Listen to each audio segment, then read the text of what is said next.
Good morning, or actually good afternoon, y'all. Committee will come to order. I'd like to begin this hearing by stating the Oversight Committee mission statement. We exist to secure two fundamental principles. First, that Americans have the right to know what Washington takes from them is well spent. Second, Americans deserve an efficient, effective government that works for them. Our duty on the Oversight and Government Reform Committee is to protect these rights. Our solemn responsibility is to hold government accountable to taxpayers because taxpayers have the right to know what they will get from their government. We'll work tirelessly in partnership with citizen watchdogs to deliver the facts to the American people and bring genuine reform to the Federal bureaucracy. This is the mission of the Oversight and Government Reform Committee. I'll do a quick opening statement. Social Security Administration oversees two large Federal disability programs, Social Security Disability Insurance Program and the Supplemental Security Income Program. Both have grown rapidly over the last 25 years. The growth is unsustainable. It also poses a threat to the truly disabled, who are often pushed to the back of the line and face large benefit cuts in the future. In the vast majority of cases, a decision to allow benefits is an irrevocable commitment of taxpayer funds, since favorable decisions are not usually appealed. Unfortunately, the growth in these programs has limited some people from reaching their full potential, and in many cases, a program that was intended to fight poverty is perpetuating poverty. According to a 2010 paper published jointly by the Liberal Center for American Progress and the Leftist Center Brookings Institution, said SSDI is ineffective in assisting workers with disabilities to reach their employment potential or to maintain economic self-sufficiency. Instead, the program provides a strong incentive to applicants and beneficiaries to remain permanently out of the labor force. I welcome the testimony of Jennifer Lockhart today. Thank you for being here, a fellow Oklahoman who has both personal and professional experience assisting children and young adults with both physical and intellectual disabilities. Mrs. Lockhart will provide perspective today on how the Federal disabilities programs, while seemingly very well-intentioned, can have devastating consequences on individuals and communities if not handled correctly. Tragically, many children are languishing on SSI programs rather than being encouraged to pursue vocational and educational opportunities. In June of last year, the subcommittee heard testimony from two former and two current Social Security administrative law judges. One of the themes of the testimony was the agency's plan to reduce the backlog of initial claims, resulting in ALJs inappropriately putting people onto these programs. We also learned that the agency policy allows claimants and their attorneys to submit biased and incomplete evidence. While we have serious questions for the agency about its policies and management of these programs, I thank the agency for providing timely information to the committee requests. Agency personnel have conducted numerous briefings and transcribed interviews with the committee. During one of these interviews, Regional Chief Administrative Law Judge Jasper Bead testified that it raises a red flag for a judge when they allow 75 to 80% of their decisions. It's stunning that between 2005 and 2012, more than 930,000 individuals were approved for benefits by an ALJ who approved more than 80% of the claimants for benefits. During the same time period, more than 350,000 people were awarded disability by an ALJ with an allowance rate in excess of 90%. I appreciate, by the way, the bipartisan manner in which the subcommittee has been able to approach this oversight. Ranking Member Speer and I both recognize there are significant problems with these programs and that reform is needed. I thank her very much for the work and the partnership in this issue. Yesterday, Mrs. Speer and I sent Acting Commissioner Colvin a letter outlining 11 common-sense recommendations for the agency in order to improve the integrity of the disability determination process. One of the recommendations is for the agency to conduct timely continuing disability reviews. The agency is currently out of compliance with its legal requirement to conduct timely CDRs and has allowed a backlog of 1.3 million CDRs to develop. As Mrs. Speer and I explained in our letter, an increase in CDRs must be coupled with a change to the medical improvement standard, because this standard does not allow the agency to remove claimants who were wrongfully awarded benefits in the first place. Under the current standard, the claimant's record must show that the claimant made significant medical improvement in order to end benefits. If the claimant was not disabled and wrongly received benefits initially, the standard of review will not remove them. Today, the agency must address this question: are the vast majority of people who the agency expects to improve failing to do so, or is it just extremely difficult for the agency to cease benefits? The question highlights a significant problem that needs to be addressed and needs to be addressed quickly. Today's testimony will show that the State of Disability Determination offices that conduct CDRs suffer from a lack of clear guidance about the medical improvement standards. It will also reveal GAO made recommendations to the agency to correct problems with the CDR process and made that recommendation years ago. Yet the agency has failed to implement fully the GAO's recommendations to address these problems. It's in the works, but we've got to be able to get it finished. Failure is not an option at this point. The agency must take steps to improve the disability review process and modify the review standards so that only individuals with genuine disabilities and who are unable to work continue to get benefit from these programs. This is a program designed to protect those most vulnerable. Through our inattention, if we don't protect the most vulnerable, it is our gross error.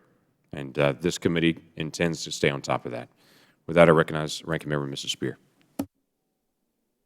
Mr. Chairman, thank you. And at the outset, let me say this. There aren't a lot of cameras in this room today, but this is precisely the kind of work that the Oversight and Government Reform Committee should be doing in a bipartisan fashion, in a constructive fashion, with a number of experts who are here who are, in many respects, civil servants doing remarkable work. And I think we both know that part of our effort in making sure that the system is improved upon is making sure they have the resources to do the job. So I want to thank you at the outset for your commitment and the great work that you have shown and the way we have collaborated and worked together and had meetings outside of hearings to try and come up with some solutions to this situation.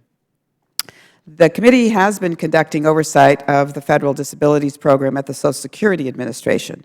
Just yesterday, as the Chairman pointed out, together we sent a bipartisan letter to Social Security laying out a number of reforms and recommendations we believe the agency can implement to enhance the efficiency and effectiveness of disability adjudications and improve the integrity of Federal disability programs.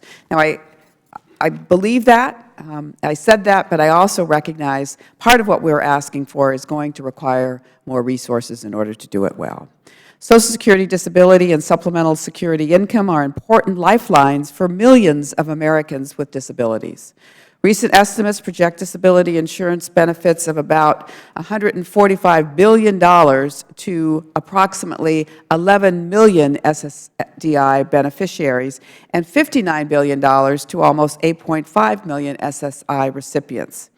In previous testimony before this committee, the Social Security Administration recited a motto repeated at the agency: the right check to the right person at the right time.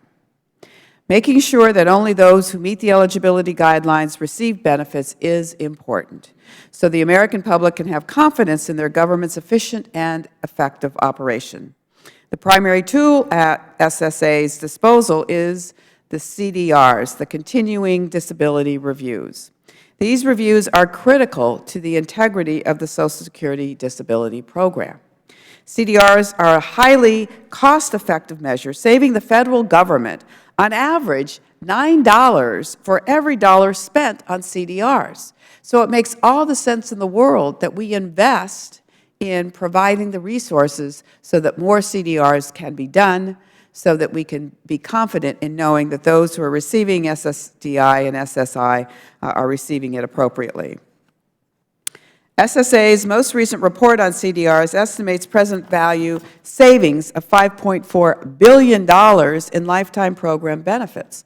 These numbers speak for themselves as to why CDRs are so critical. Unfortunately, as the Chairman mentioned, there's a backlog of 1.3 million uncompleted CDRs. This is just unacceptable.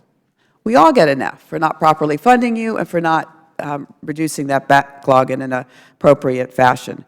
We've had a backlog at the Veterans Administration on disability claims, and we have thrown a whole lot of money at that agency to get them to reduce that backlog. And I'm afraid we're going to have to do it here, but I think it's going to be cost-effective in the long run.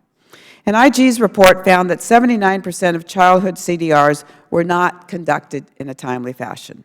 Additionally, GAO has found thousands of cases of child recipients who were expected to medically improve within 18 months, exceeded their scheduled review date by as much as 6 years or more. This is unacceptable as well.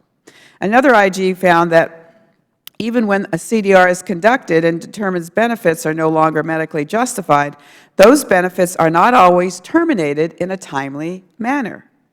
That results in an estimated $83.6 million in improper payments. That's unacceptable. President Kennedy once said, we can do better, and I really do believe we can. But so must Congress. Annual appropriations of funds for CDRs have fallen short of the levels authorized in the last few years, and that is unacceptable. This is not the first time Congress has allowed a backlog of CDRs to develop. Again, we've got to take some responsibility here. In the 1980s and mid-1990s, Congress also failed to provide adequate funds. Finally, in 1996, Congress acted by increasing funds for CDRs. The backlog was eliminated by 2002, but again, it took 6 years to do it, even with the resources being put in place. We should once again recognize the importance of CDRs and this year finally provide the agency with the funds it needs. CDRs help protect taxpayer funds and the public's interests. Congress must dependably provide adequate funds so that backlogs and the improper payments that result from them never return. Today, we will also hear from a representative of disability examiners who are well-positioned to help detect and prevent fraud at the initial determination level and while conducting CDRs.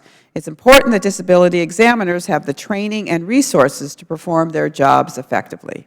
It's also important that we support the work and achievements of the Inspector General on initiatives like CDIs that allow coordination and collaboration on efforts to prevent, detect, and investigate fraud in federal disability programs. Mr. Chairman, it's a pleasure to work with you on this issue, and I look forward to the testimony. Members will have 7 days to submit opening statements for the record. We will now recognize the panel. Mr. Daniel Bertoni, is that correct? Bertoni is the correct pronunciation? He's the Director of Education, Workforce, and Income Security at the U.S. Government Accountability Office. Ms. Jennifer Nottingham is the President of the National Association of Disability Examiners and a supervisor within the Ohio Disability Determination Service. You'll hear DDS thrown around a lot today. Mrs. Mariana Lockenfora, correct, is the Acting Deputy Commissioner for Retirement and Disability Policy at the Social Security Administration. Mrs. Jennifer Shaw Lockhart is the State Director for Sooner Success at the University of Oklahoma Health Sciences Center, fellow Oklahoman. Mr. Patrick O'Carroll is the Inspector General for the Social Security Administration. Pursuant to committee rules, all witnesses are sworn in before they testify. If you please stand and raise your right hand. You solemnly swear or affirm the testimony you're about to give will be the truth, the whole truth, and nothing but the truth, so help you God.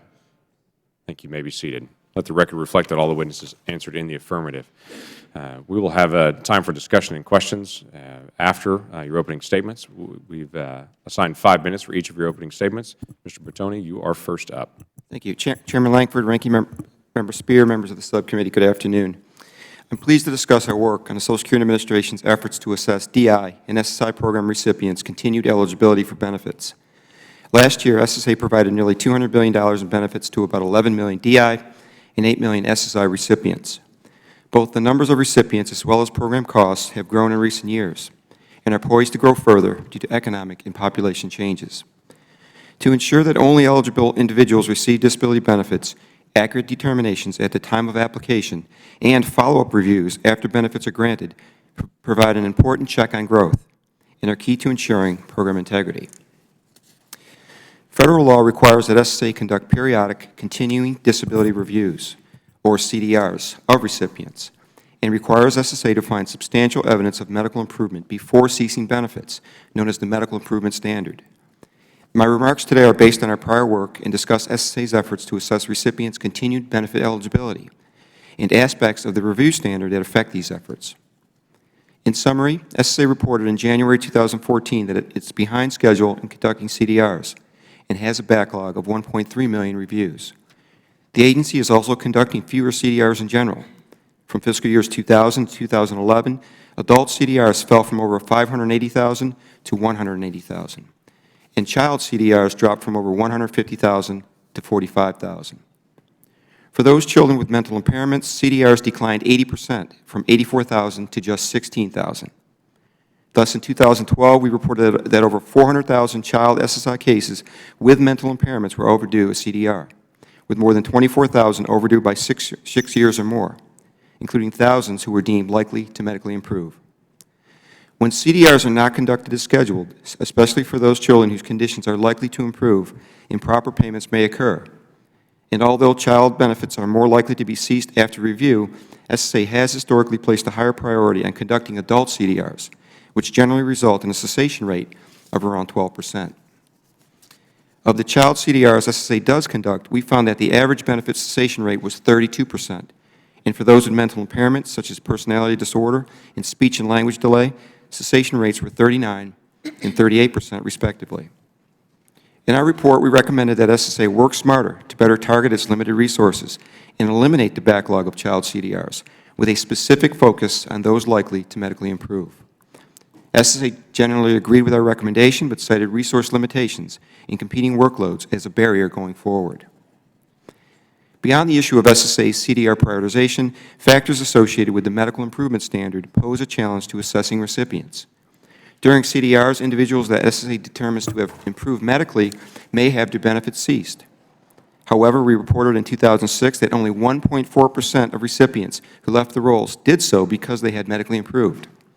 We also noted several factors that hindered SSA's ability to make this determination, including limitations in SSA's guidance for determining what level of improvement would constitute a cessation and how to apply key exceptions, inadequate documentation of prior disability decisions, especially for cases decided at the appeals level, and the judgmental nature of the process, especially for those cases involving psychological impairments.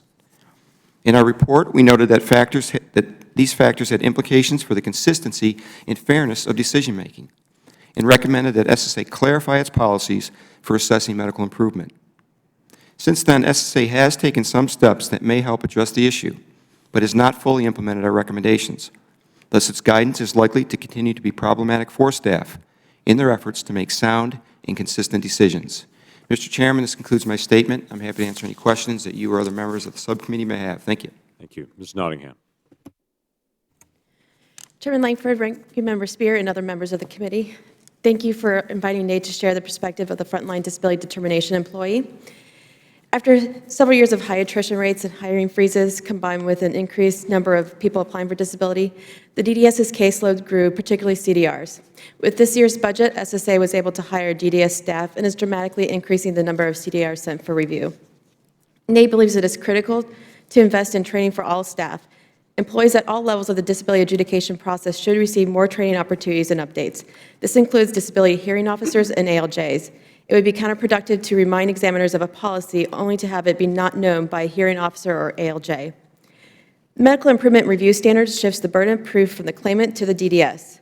SSA has a strict definition of disability, and to be found disabled, the individual must prove that they meet the criteria. However, at the CDR, the definition is removed.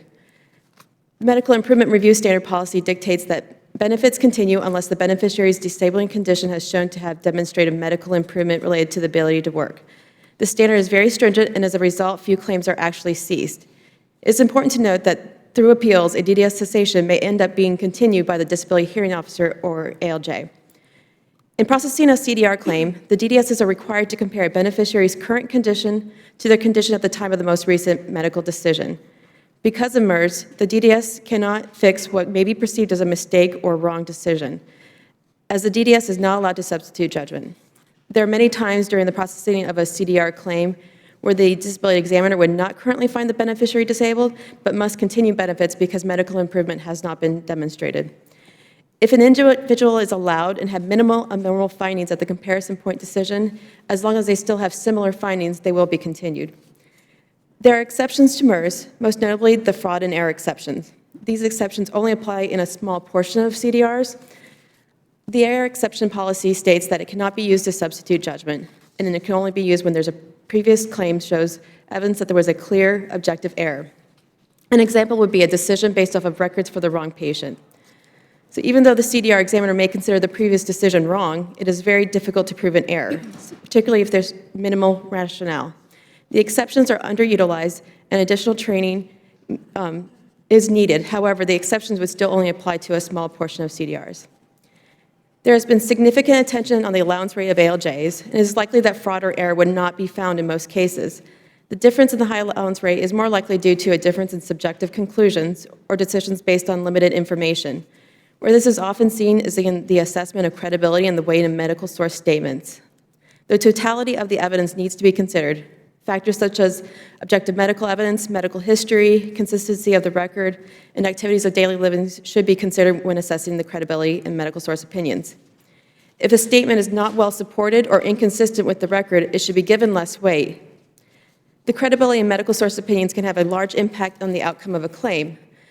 They are subjective conclusions, and the DDS is directed to not substitute judgment. In the adjudicative process, if a conclusion is not supported, poorly documented, or inconsistent with the available evidence, this would not be considered an error that could be cited. If there's no clear objective error found, then MERS directs us to determine if benefits continue. NAID recommends changing the CDR process and would support a discussion on a de novo decision at CDR. It is important to make sure the correct decision is made initially and only appropriate claims are allowed. NAID applauds SSA's recent focus on policy and medical training with ALJs. Many examiners complain of ALJ decisions where the medical source statements are not supported with evidence, yet given great weight. NAID feels it would be beneficial if the DDSs were able to be represented at the ALJ to help ensure policy compliance where disability examiners receive more training. More review and oversight may be needed at all levels of the adjudication process. Currently, there is minimal review of ALJ and disability hearing officer decisions. Although most claims are now electronic, there are still paper claims and end up lost. CDRs with lost folders end up being continued most often. If the DDS cannot reconstruct the prior decision in order to make a comparison, it will be continued. Steps should be taken to decrease the number of paper claims processed and to prevent lost folders. NAID continues to support the expansion of CDI units to help combat fraud. More emphasis on referrals to CDIU of CDR claims may be needed, along with additional fraud or similar fault training.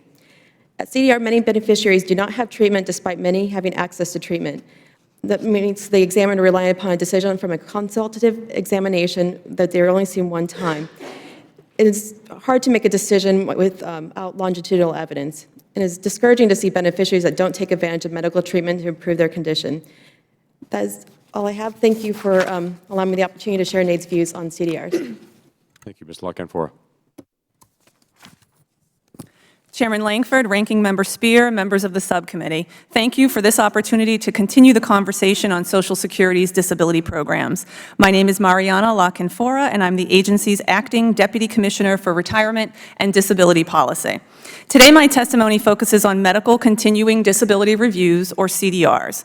These program integrity reviews, which cover both the disability insurance and supplemental security income disability programs, ensure that only those beneficiaries who remain disabled continue to receive benefits. While CDRs are essential, it bears acknowledging that they are only one of many critical workloads that millions of Americans depend on us to complete each year. Absent sufficient funding, we must make difficult trade-offs as we balance our service and stewardship responsibilities. I'd like to highlight a few important points regarding our CDRs. First, we have proven that our CDRs are an excellent investment, and when we receive adequate resources, we deliver. For example, we received a 7-year commitment of special funding from Congress in fiscal 1996 so that we could eliminate our backlog of CDRs. By the time the funding had expired in 2002, we had eliminated the backlog and saved about $36 billion in taxpayer money. The second point I'd like to make about our CDRs is that we strictly adhere to legal requirements and we consistently achieve high quality. Our adherence to the Medical Improvement Review Standard perhaps best illustrates this point. Congress enacted the Medical Improvement Review Standard in 1984 to address widespread concern that disability adjudicators were substituting their judgment to overturn the judgment of a prior adjudicator. In 1984, the law remedied this by generally requiring that we terminate benefits only if a beneficiary's condition medically improves and that improvement is related to the ability to work. This standard has remained unchanged for 30 years. We continuously train our adjudicators on its correct application, and our quality review of CDRs shows a high rate of decisional accuracy, 97.2% last year.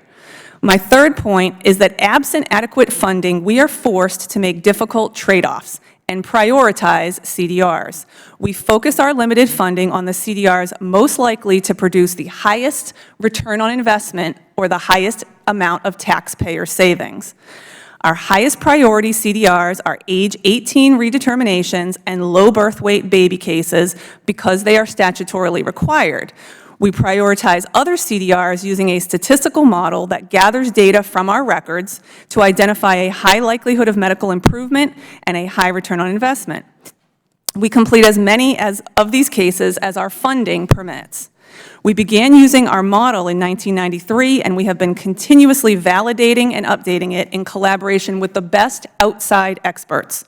The model allows us to conduct some CDRs in an expedited manner, without the need for expensive medical development, when the likelihood of cessation is remote. Despite our efforts to keep pace with the CDR workload, chronic underfunding has led to a backlog of 1.3 million cases. We did not receive the full funding for CDRs authorized by the Budget Control Act in each of the last 2 years, but I am pleased to say that we did receive the full amount this year, and thank you to the committee. With the additional funding, we plan to complete 510 full medical CDRs this year, and we will also hire and train more employees. The President's budget for fiscal 15 also requests the full BCA level for Social Security. With this funding, we plan to complete 888,000 full medical CDRs.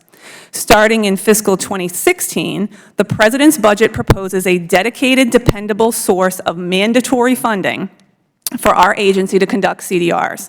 The mandatory funding will enable us to eliminate the CDR backlog. We need your support of the President's budget to ensure that only those beneficiaries who remain disabled continue to receive benefits. Timely, sustained, and adequate funding is the single most important way to eliminate the CDR backlog. Thank you, and I'm happy to answer any questions you may have. Ms. Lockhart. Hey, there's a talk button right in front of you there. Thank you. Thank you, Mr. Chairman, and thank you, Ms. Spear. Thank you all for your time today. On behalf of Sooner Success and every individual with disabilities, I am here today.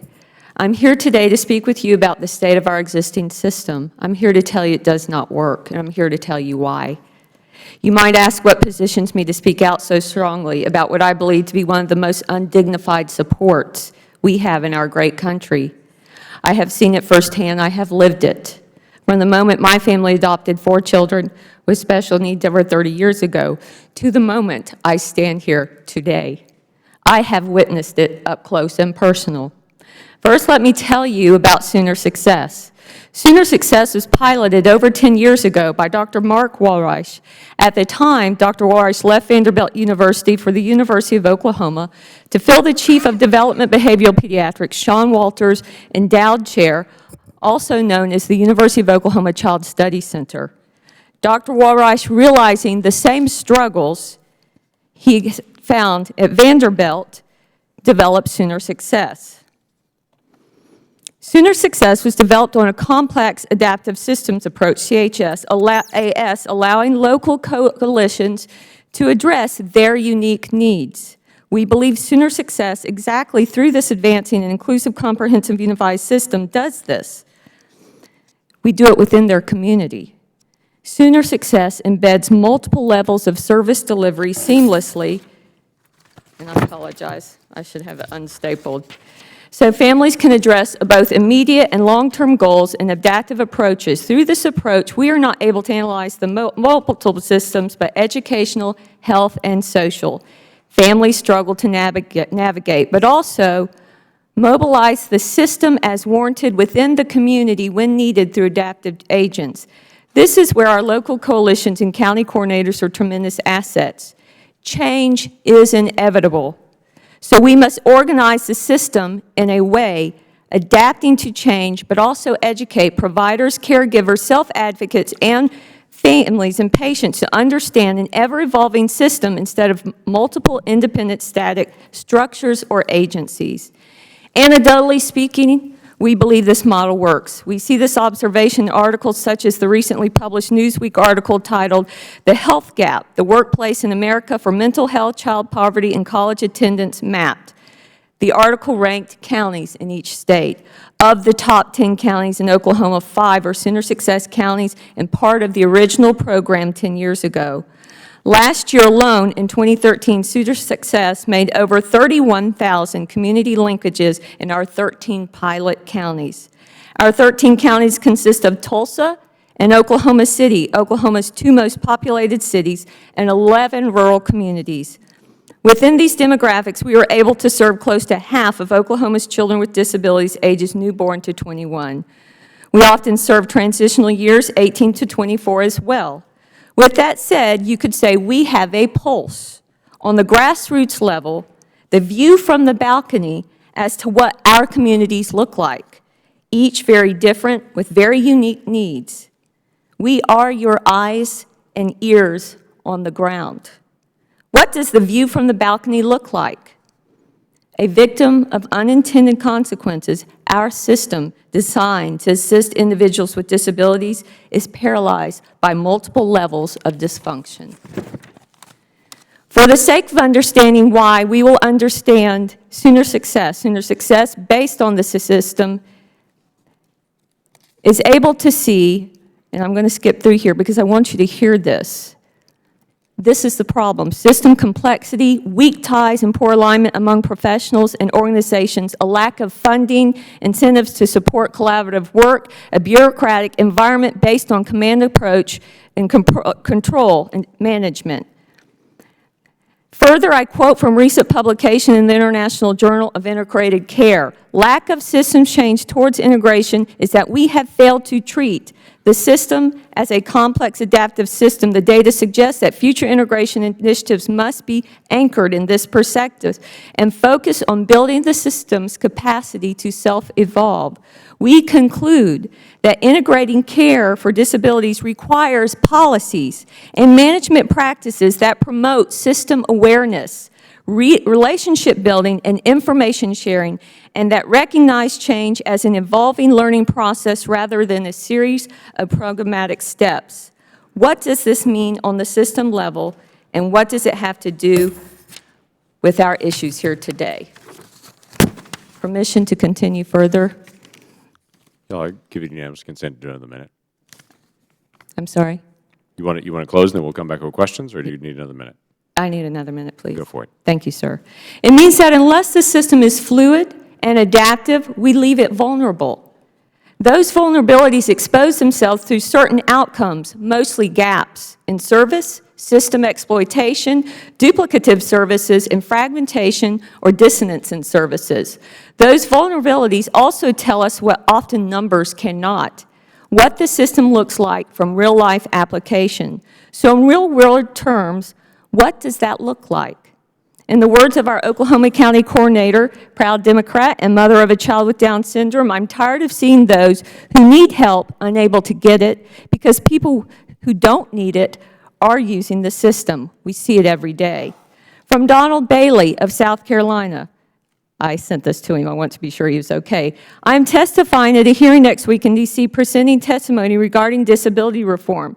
In my testimony, I hope to be discussing the higher ed piece and referencing work with the College Transition Connection in South Carolina. Is this okay? Donald's reply, and I'll tell you why this is important.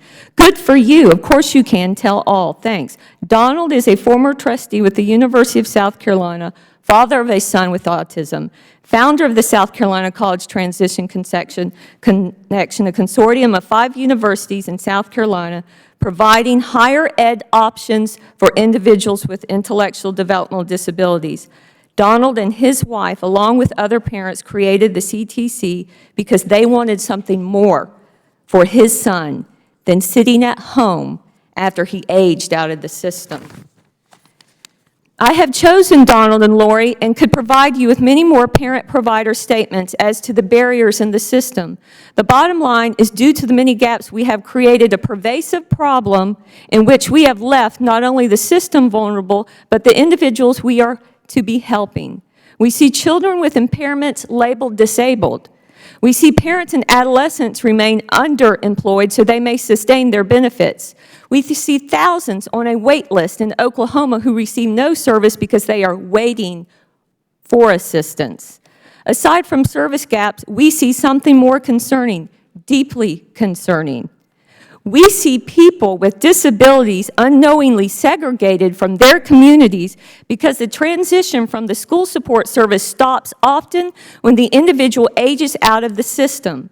Services stop, the support system is gone instantly, and because transition services are programs rather than processes, we see individuals who should be out in their communities go from an active community life, that being their school, to nothing, almost overnight.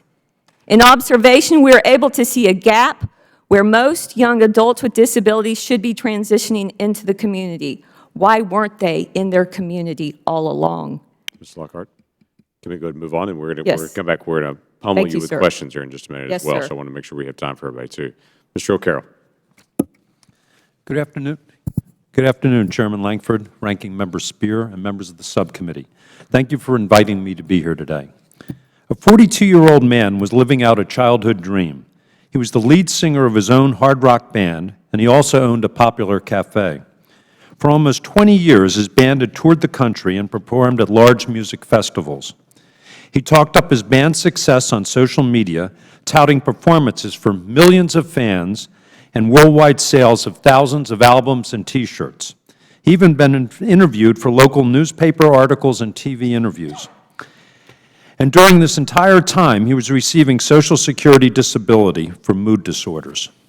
Last year, during a continuing disability review, or a CDR, a disability examiner referred the man's case to one of our cooperative disability investigations, or CDI units. The man's musical exploits made the examiner suspicious that he might be eligible for benefits because he was more capable than he claimed. The CDI investigation confirmed that the man was able to work and perform activities contrary to his disability. With this information, SSA ceased the man's benefits in January. I shared this example because it combines the value of two of our most effective integrity tools, CDRs and the CDI program. CDI efforts usually focus on initial claims, but disability examiners can also refer questionable in-pay cases to a CDI unit for investigation, as in this case. It's one of the many reasons we're pleased that the Acting Commissioner has agreed to expand CDI by up to 7 units by the end of 2015. Of course, CDRs on their own have proven to be effective guards against improper payments in the disability programs. My office has long urged SSA to conduct more CDRs every year. We also consistently encourage Congress to fund these critical reviews. With a return on investment of $9 saved for every dollar invested in CDRs, appropriating funds to conduct these reviews is sound fiscal policy. However, after dedicated funding ended in 2002, CDRs declined by over 75%, creating a significant backlog. Although SSA has been conducting more CDRs since 2009, the backlog still stood at $1.3 million last year. As a result, SSA continues to make payments that could be avoided. For example, according to past audit work, up to $1.1 billion in disability payments could have been avoided in 2011 alone if CDRs had been performed when due. Similarly, redeterminations can prevent improper payments in the SSI program. These non-medical reviews will yield an anticipated 5-to-1 return this year. From 2003 to 2008, redeterminations decreased by 60%. Our audit work found that $3.3 billion in SSI payments could have been avoided in just 2 years if more reviews were completed.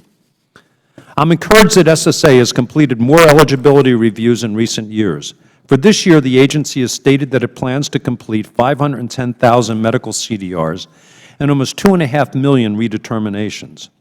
We're currently evaluating SSA's progress in completing these reviews, and we plan to issue a report later this year. We have long focused our audit efforts on CDRs and redeterminations because there are such sound reasons for funding and conducting them as scheduled. For example, in a recent audit, we found that SSA hadn't conducted 79% of childhood CDRs or 10% of age 18 redeterminations within the timeframes required by law. The cost over 4 years was $1.4 billion. Payments made because of delayed reviews are troubling because they are largely avoidable. We recognize that SSA has a difficult task in processing an increasing number of new claims, but the agency must continue to seek ways to balance customer service with stewardship responsibilities.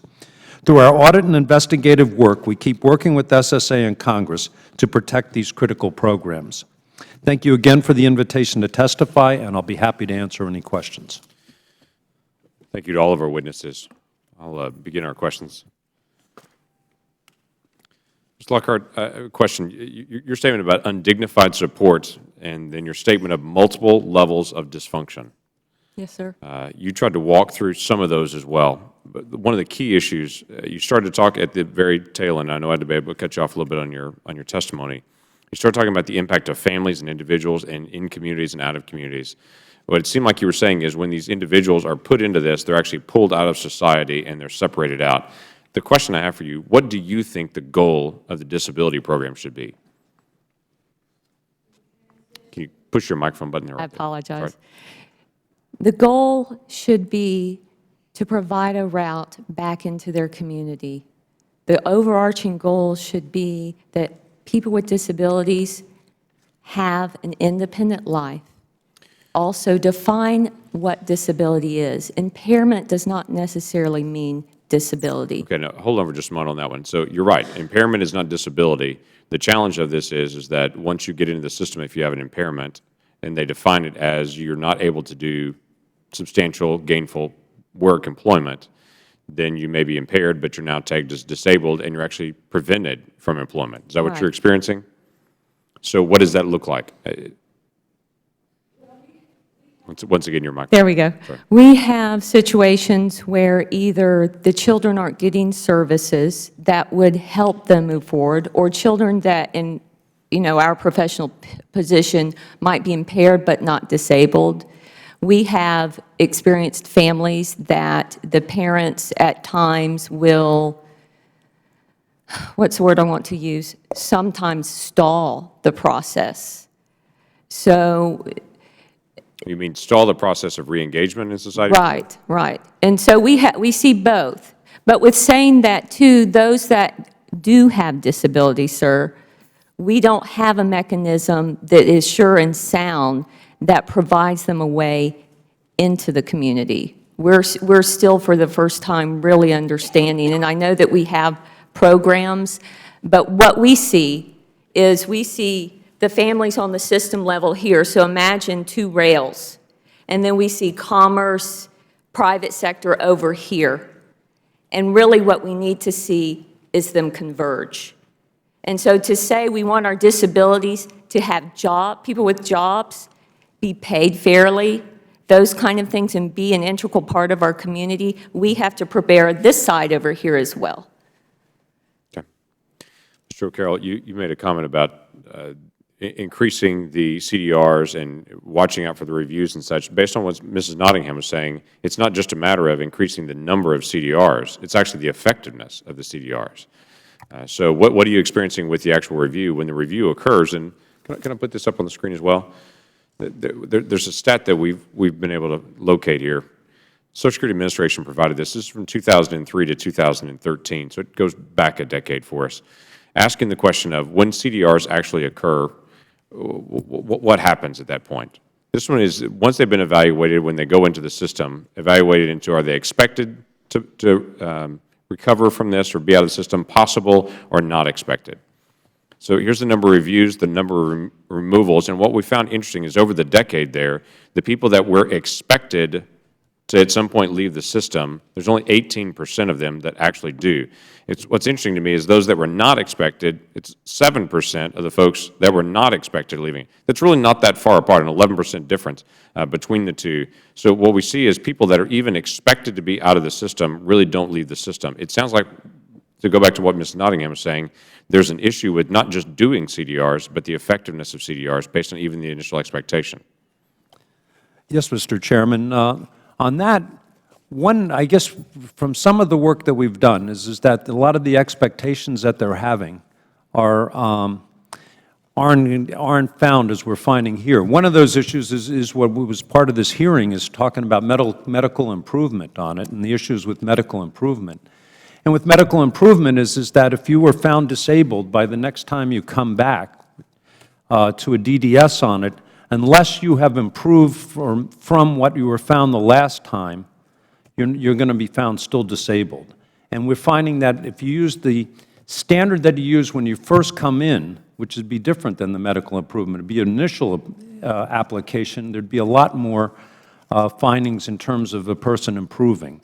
And what we found on that, we just did a report on it, we're waiting for comments back from the agency on it, but we found in that case about 4% of the people that were found disabled would not be found disabled if you had used the initial disability application formula instead of the improvement formula. Okay, I'm sorry, I'm just about out of time. Can you say that last part again? Yeah, the last one I said is about 4% of the people that we looked at that were found disabled would not have been found disabled had they come in on an initial application. So in other words, what they're saying is that what they purport with was below the level of what they would have been put on disability, but since they were already on disability, they couldn't be taken off of it. Okay. So we're seeing that 4%, and to be truthful, it could be a much higher percentage. There's a problem, though, with the record keeping that SSA was doing on it, and we find that it could go as high as 12%, because there are about 8% of the cases that we looked at were incorrectly cited. So as an example, they said they were thrown off or they were taken off for a medical improvement, but when we read the file on it, we found it was really because they had returned to work. Okay. So we're asking for more accuracy on that so we can get a better standard. But that's an example of what you were saying here. Mrs. Spear. Mr. Chairman, thank you, and thank you to all of our witnesses. The presentation that was made by the Inspector General of this rock band that suggests that they had lots of social media, you were able to access it on social media. Ms. Lockenfora, does the Social Security Administration have the authority to consult social media accounts when conducting CDRs? Our adjudicators do not consult social media, and let me explain why, if I may.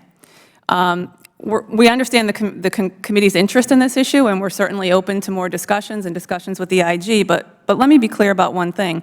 Right now, our adjudicators refer 22,000 cases per year to the Inspector General that they find to be suspicious. Our adjudicators are trained in fraud detection, and they look at medical evidence, they look at the allegations of the individual, they weigh all of the evidence, and they detect anomalies, All right, and they do it very well. I have very limited time, and so you just have to answer the question. Right now, they do not. Is that correct? That is correct. Do they have the authority to, and they just don't? We do not allow them to look at social media. Do you, within the Social Security Administration, have the authority to require them to look at social media? Yes, All right, so we don't need legislation to do that. correct, All right, so this is a decision that you made. correct. All right. I would disagree with that decision because I think that social media is a very fair and appropriate way of doing a CDR. So that's just one area that we need to pursue a little bit more. Inspector General, your office found that DI beneficiaries and SSI recipients improperly received payments after medical cessation determinations, costing taxpayers $83.6 million. Does Social Security Administration have a clawback provision for collecting improper payments? Yes, they do. It's in two ways. One is that they can declare an overpayment, and then of any benefits that are going in the future on it, they'll take the penalty out of that. And then the other tool that we use is civil monetary penalties. So when we find that a person has lied, and if they don't have, if they aren't on benefits and we can't attach the benefits to get the overpayment from them, we'll then charge them with a civil monetary penalty and get benefits back that way. So does that clawback actually take place then? And you are in charge of the clawback, not? No, unfortunately, all we do is that it's either if it's in a court and the court has a judgment that the person has to pay it back, it's up to the Justice Department to collect it. And then in the other ones where an overpayment is assessed by SSA, they monitor it and collect it, not we don't.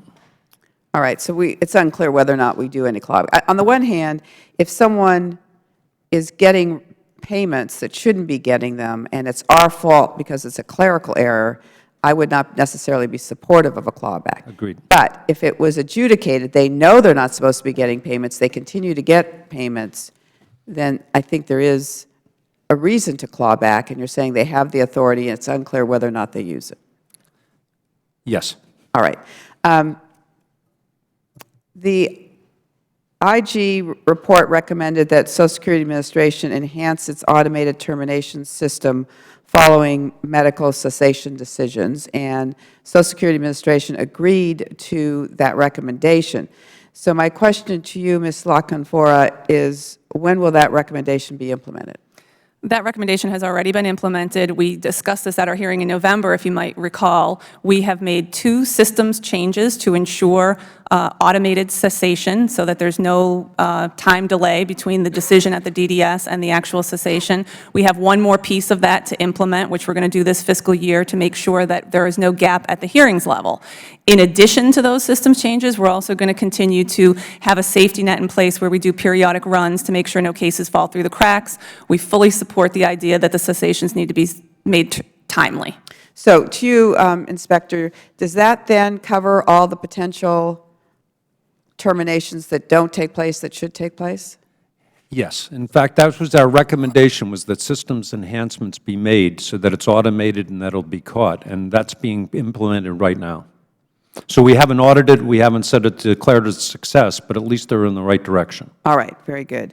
Mr. Chairman, I'm going to actually give you back 15 seconds in hopes that we'll be able to have a longer second round. We will. We will. Mr. Walberg. Thank you, Mr. Chairman, and thanks to the panel for being here. Mr.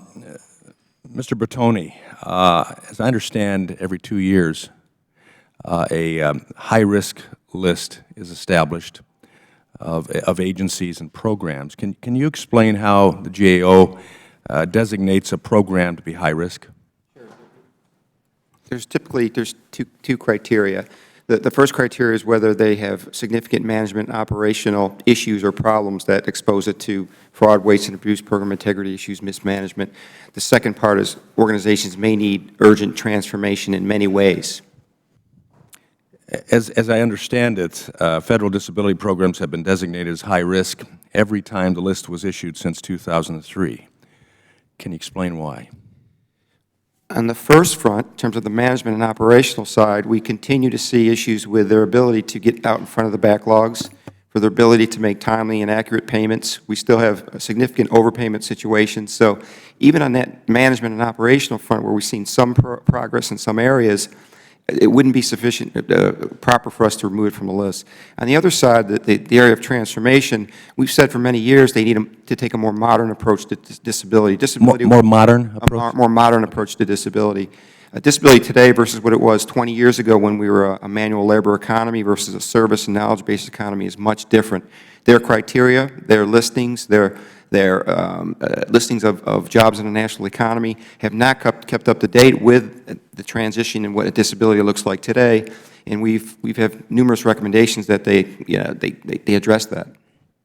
Thus, the illustration of the performing artist, being able to work and successfully raise a lot of funds. Well, in that case, that's a significant management and operational issue there, not having the appropriate tools to get out in front of that problem. Okay. Mr. O'Carroll, which reviews of the multiple reviews, adult CDRs for SSI, SSDI, childhood CDRs for SSI, age 18 redeterminations for SSI, which reviews are most cost-effective?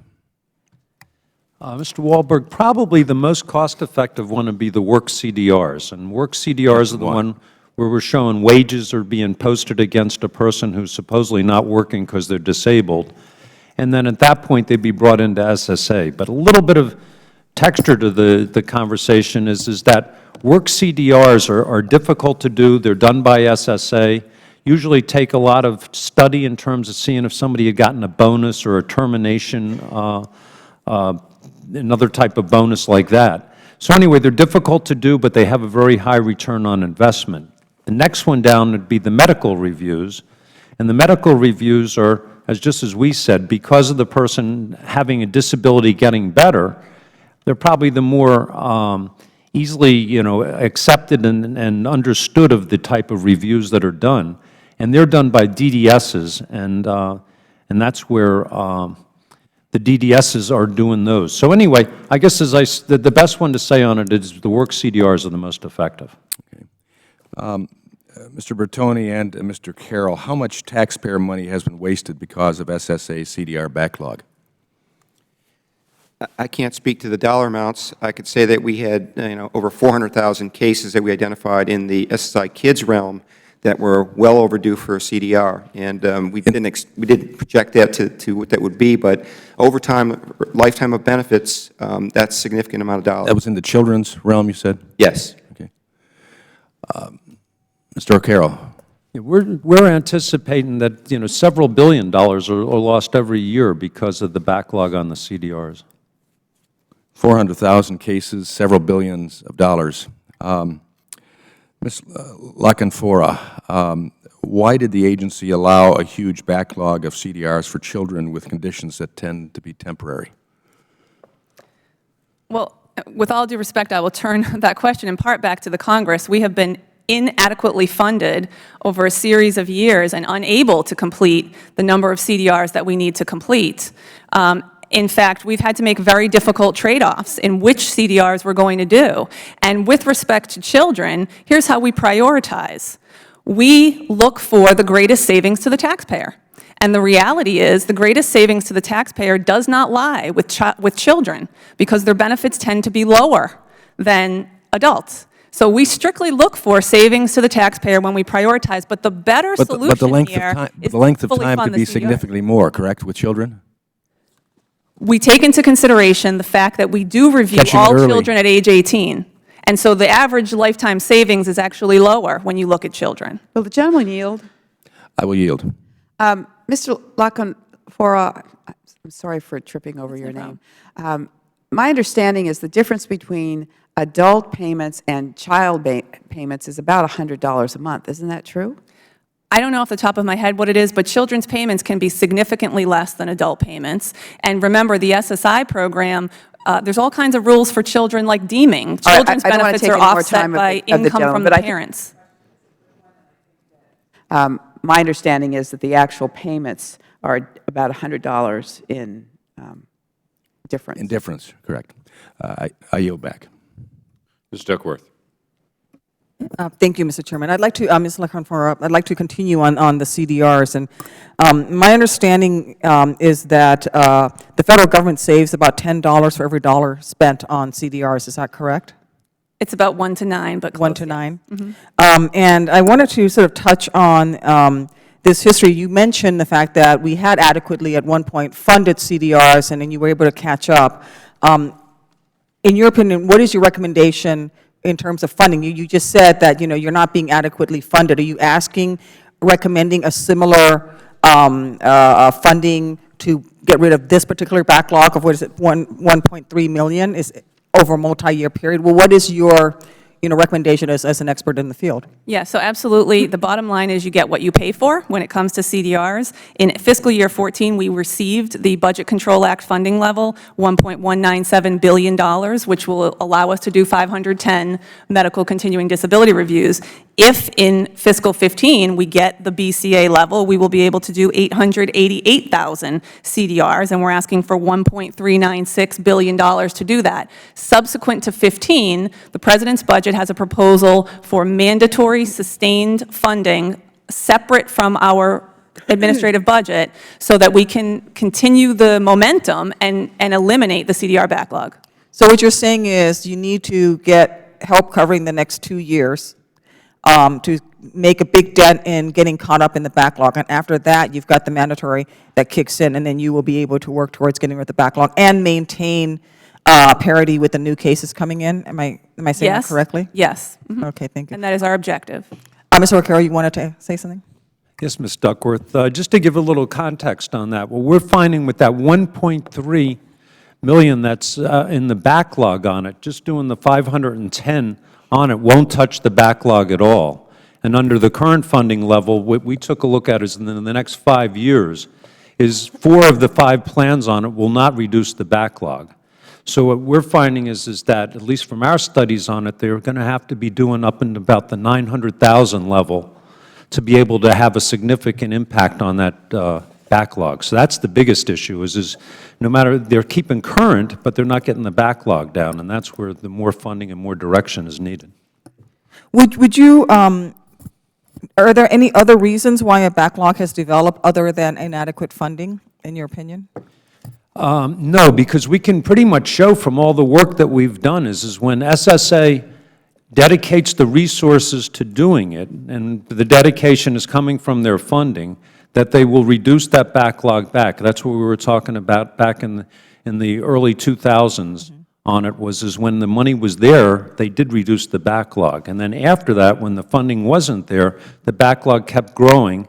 And then what would happen was that they'd be doing less and less each year, so the backlog kept growing. In fact, last year, even with funding on it, it went from 1.2 to 1.3 million as the backlog of it. So it goes to show, even with the current funding on it, it's difficult for them to be getting any progress on the backlog. I just have a little time left. Inspector General, can you touch a little bit on CDIs and on how the CDI units have become effective in rooting out fraud and preventing disability overpayments, and how do the CDI complement CDRs? The CDI program is, I guess, one of our most effective anti-fraud programs going. It's a group of between us and the SSA that we do it. And one of the things you were saying, how it ties in with the CDR, is that we work very closely because we have 2 DDS employees assigned to the CDI unit. And as the DDS is noticing anything suspicious, either in an initial application or when somebody's brought in for a CDR and they need more information on it, they'll refer it to the CDI unit. The CDI unit then will be using all the different tools that they have between, records to find out whether, persons have licenses or other type of information that's contrary to the disability, social media, surveillances, and all those ones, so that usually if there's a question on a CDR, the CDI unit can help.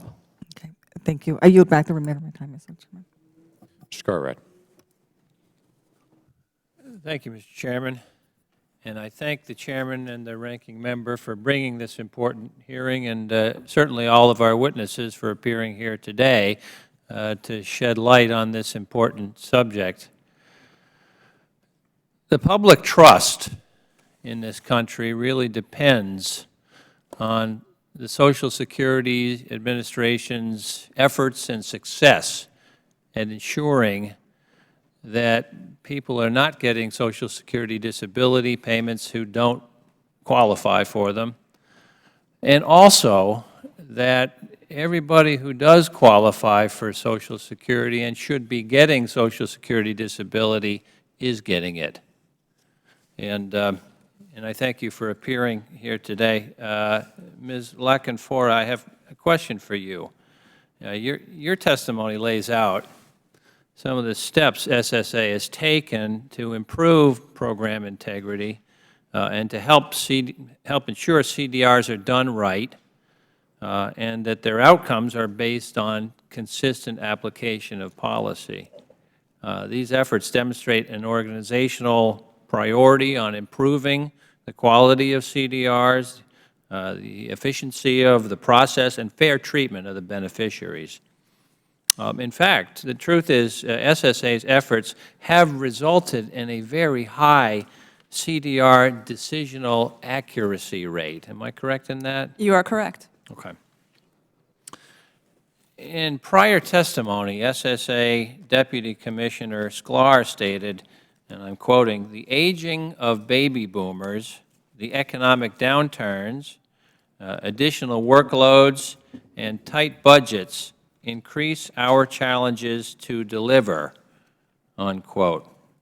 Isn't it true that actuaries have known for years that the number of people eligible to receive Social Security disability was going to grow? Is that true? Yes. And how did they know that? Not only the actuaries, but the Social Security trustees, as well as the Congress, have known for a very long time that the program was not sustainable. It was as plain as the nose on your face, wasn't it? Safe to say.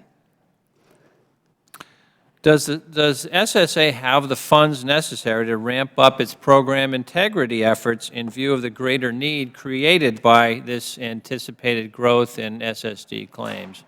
We are very pleased with the fiscal 14 budget. It is the first time that we have received the money authorized in the Budget Control Act. It will put us on a trajectory that will allow us to eliminate the CDR backlog, yes.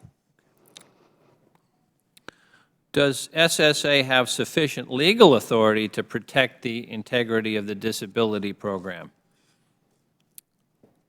Yes. Okay, so we don't have to legislate new law. It's just about money, isn't it? That is the single biggest determining factor, yes. All right. Well, and I thank you for that. I think our witnesses have made clear that SSA has to have sufficient resources, and I appreciated your comments, Inspector General Carroll, about the return on investment, as I think you put it. We got an ROI of 9 to 1 if we properly fund your efforts. And I think that the CDR proper funding is a subset of the entire question of proper funding of the SSA. Again, to make sure not only that people who are getting disability checks are supposed to be getting them, and that's the work of the CDRs, but also that the people who should be getting disability checks and aren't getting them, that the process is sped up for those people, that justice is done for those people, and that the public trust in SSA is maintained and restored so that we clean up the backlogs, not only in the CDR system, but also for the claimants to begin with. And I thank you again for appearing today, and I yield back to the Chairman. Thank you, Mr. Carr. And I do agree that the CDR time, by the way, we're going to start a second round here to be able to jump in, and we'll have a more open conversation as we go through. CDRs are incredibly significant in this, but I go back again to Ms. Nottingham, and I want to be able to mention this to you as well, and want to be able to pull something out. It seems to be that it's not just the quantity of CDRs, it's the quality of what they're able to actually accomplish with it. I want to go back to your comments earlier about the definition for medical improvement, both what's coming out from the ALJs and what you see, the quality of that product, that work product that's coming, and then the determination of does this person actually have medical improvement. How is that working? Because with 18% of people that were expected to be removed actually removed, those are CDRs that actually occurred, were paid for, and I'm quite confident that many of them that were expected to be removed shouldn't be removed yet. They still qualify. But 18% seems like a very low number to me, and it goes back to your comment earlier, trying to deal with the definition of medically disabled. Can you help me with this? Most cases wouldn't get a medically improvement expected diary for when it should come back for CDR. Conditions, there are some that really are unknown that tend to get that, like certain cancers, where it really depends upon the result of the treatment. Right. And so we might give a shorter diary for that. Where I think that we tend to see an expected diary given is from an ALJ, and I think from what I have seen, or believe that it might be in a belief that the person will return to work on their own. They'll get treatment, improve, and just return to work on their own, and that's just, not what happens. By returning to work, is it returning to the same kind of work they were doing before, or just being able to work in some job? That's not something that we would look at, so I wouldn't be. No, but I was just, in terms of the definition, in terms of. Oh, depending upon their age and education, the vote grids is where that comes into play. We first look to see if they can return to their work as it was described or as it's performed in the general economy. And if not, then is there other work out there? And that's when we take into consideration age and education. Now, you're talking about the CDR, or you're talking about the initial evaluation? The initial. The vocational grids and those factors only come into play on a CDR if we've already found that medical improvement has occurred. Otherwise, we wouldn't look at that at all. Okay, that's my presses on the question when we're coming back. Let me see if we can broaden this out. When you're doing the disability determination, you've got it, it's on a state level. Do you have access to social media? Are you doing some of your own investigations, or are you dealing with just all the documents that are in front of you? Do you have authority to be able to do any of your own investigation as well? We would basically mainly look at medical records. We might get information from a third party if we have permission from the claimant to contact other people. Sometimes we might contact a former employer, but it's hard to actually get that information. The CDIUs have access to social media. We do not have, the examiners do not have access. Okay, wait, run that past me again. Who doesn't have access? Adjudicators or examiners would not, only CDIU.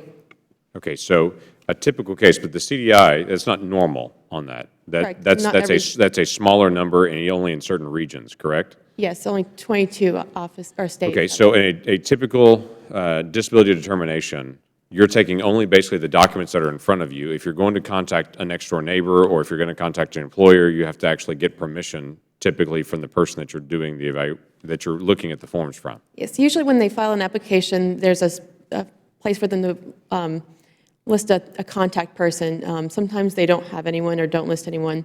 Generally, they do, and we also use that just to follow up with them in case we lose contact with them.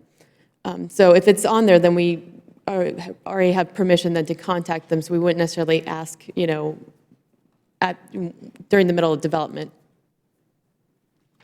Okay, but what I'm trying to figure out is there's really no investigation. You're taking the documents, the one-sided, and this is going to sound more caustic than it should, the biased documents, because everyone has a natural bias. They're applying for disability, so they're going to make sure they write it, prepare it, or they have counsel that's helping them prepare it to make sure they get all the right words on there to be able to detail out, here's what needs to be. That's really all you have to evaluate by. We're very limited in what we can get. That's why I mentioned the point about having only a consultative examination when someone doesn't have treatment.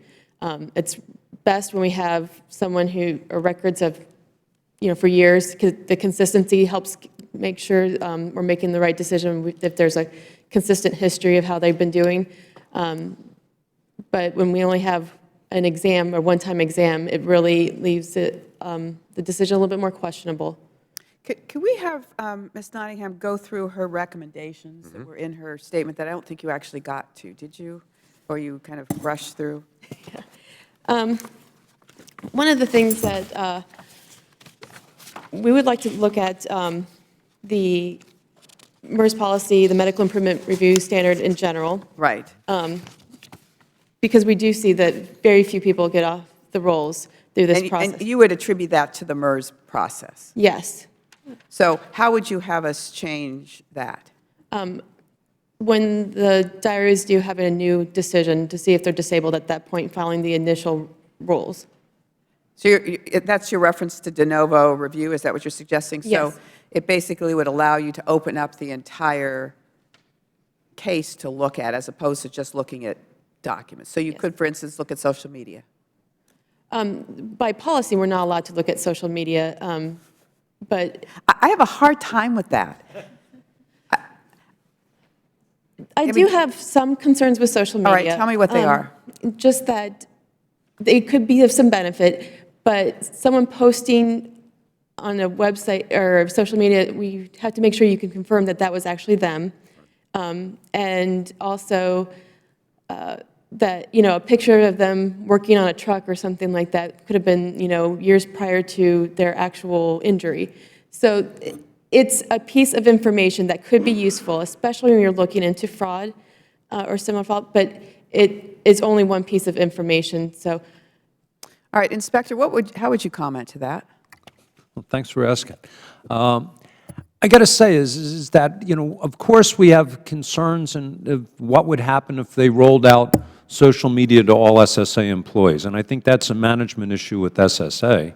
But what we think in terms of the social media, and I used that in my example here, we've used it in other examples on it, is we think it's a good tool. And as it happens now is that, we call it in the investigative world, it's a clue. And you take a look at that clue, you take a look at other clues, and it's part of a big picture, not the picture itself. So one of the suggestions that I've been coming up with is with SSA is we now have a National Anti-Fraud Committee, which is co-chaired by myself and the CFO of the organization. And one of the subcommittees under it I'd like is to do a pilot program when we start taking a look at giving, different SSA employees access to social media and give it a pilot and see how it works out. So that's one of the things that I'm taking to the National Anti-Fraud is to see if we can start doing that. I just am sitting here thinking, if 60 Minutes did a piece and showed all of the potential abuse, and then it was then, turned on us, and what are you doing about it? And we're basically saying, well, we don't allow people to look at social media. I think we would be laughed at. I agree. That's why I'm saying it is a good tool, and it's something that we, SSA, should start piloting and see. But it's one of those things that, in fairness to them, it's probably, some caution needs to be done in doing it. It's not something of the snap of the fingers, but I think it's something to move into the 21st century that it has to be considered. Yeah, and it doesn't solve everything. We understand that, but it is a tool. As you mentioned, it's a clue. It's something that could be out there. It just provides an opportunity for a question. Even if there was the opportunity to be able to say, notice this, tell me about this, just to be able to initiate the conversation. By the way, notice that you also have on your social media that you hire out to also mow lawns. That would be something that you would ask a question about at some point. So I think that's here. I want to go back to this MERS process. We need to drill down on this more. There's a difference between their initial evaluation and then what happens when we got a CDR. Talk to us about the differences here between the two. In my testimony, I mentioned that the definition of disability is removed from the CDR process. Right. The initial claim process, we are looking at their conditions and making an assessment of their functioning, and then applying the vocational grids and finding out then if they meet the criteria for disability. We don't consider that at all in a CDR with the MERS if there is no indication of significant medical improvement. Okay, so help me understand, when you're dealing with this and you've got to evaluate medical improvement, what's the grid that you're working through on that one? There's the grid that's the prior one. How do you make a decision of medical improvement? Because you really got two issues here, the medical improvement, and then can they engage in substantial gainful activity? Whereas this, at this point, once we've left it, gainful activity is not there, it's just medical improvement. You have to consider medical improvement. If we can't establish that there's medical improvement, we would not go on to the vocational aspects. So, but the problem there is that if it was questionable in the initial evaluation, but they got benefits anyway, then you are perpetuating what may have been a bad decision to begin with, correct? Correct, that happens regularly. When you say regularly, are you talking 4% or are you talking 40%? Yeah, I know this is She going to be your wins. this is going to be your ballpark guess. We get that. So we're not going to hold you to an absolute statistical number. Your experience. My experience and the experience of many examiners would perceive it to be higher than 4%. I would think maybe something 20% is a ballpark. Okay. That should have never been on in the first place. Mr. O'Carroll, what do you say? As I said on that one there, when we did the study on it, we found 4% for sure, and then we found 8% that was questionable because of the information. So that, anywhere from 4 to 12 is us. Okay. I'm sorry to interrupt. Keep going on that then. It becomes difficult because a lot of subjective conclusions are made in the disability process. When we can't substitute judgment. So if we can't establish an actual true error was made, we end up continuing, and we look at then if there's medical improvement. So someone who was allowed for very minimal impairments, their functioning wasn't really limited, but they were granted disability benefits because maybe the statements they made, those statements should have been supported by the evidence and consistent with everything else. But even though that wasn't given appropriate weight and they maybe just based the decision solely on the statement of the claimant or maybe even one of their doctors, we couldn't, that would be substitution of judgment is how I understand the policy. So we would then use the MERS to find out if there's medical improvement. It would not be an error. Yeah, but we're still back to the same spot. How are you defining medical improvement? You're not substitute judgment, but there is some judgment in this. That is, yes, the medical improvement is going to be subjective. We look at the signs, symptoms, and laboratory findings. Some conditions have a lot more objective findings, particularly physical. Okay, so help us with an example. Give us an example of something that you're working through. A back impairment is something that's very common. And we usually look at things, they have x-rays, so that's a very objective test or other imaging. And then we look at things like their muscle strength, their range of motion, and any neurological injuries. So we would look at that, and if they still continue to have decreased range of motion and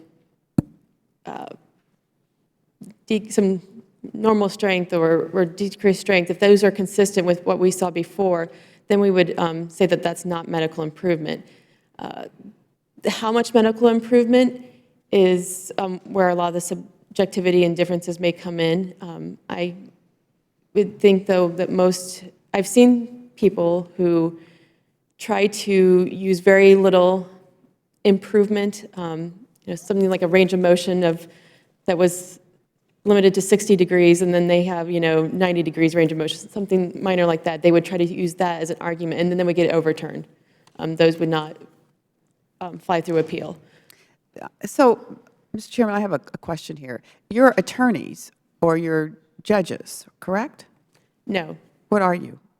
Not what are the examiners? The DDS examiners, well, they're state employees, and the qualifications range from state to state.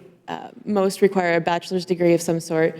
And we have extensive training in medical and policy. Okay, but no medical training per se. You're not professionally physicians. We don't have or healthcare professionals. Correct. Most people would not have a medical. So you came up through the ranks with a bachelor's degree, and then through training became examiners. Is that correct? Correct. We usually have quite extensive training, at least of 10 to 12 weeks of pure training, and then we ease people into a caseload with extensive review. And in my state, we have a 1-year probation for an examiner. Yeah, but here's my concern. In a workers' comp system, and in an interesting sort of way, this is like a workers' comp system. In a workers' comp system, it is not just, it is a system that is very different from this system, but there is a physician that evaluates the claim, and then the continuation of the benefits depends on that physician review and by a second physician review that may be from the employer or maybe. We do have doctors that review things, review the decisions, the medical assessment in most states. Which states don't? There are single decision maker states, and there are some decisions that do require, like any denial for a psychological impairment would require a doctor. They are the prototype states and the 10 additional, and I can name. They are the some. which states? I don't know. There was a prototype.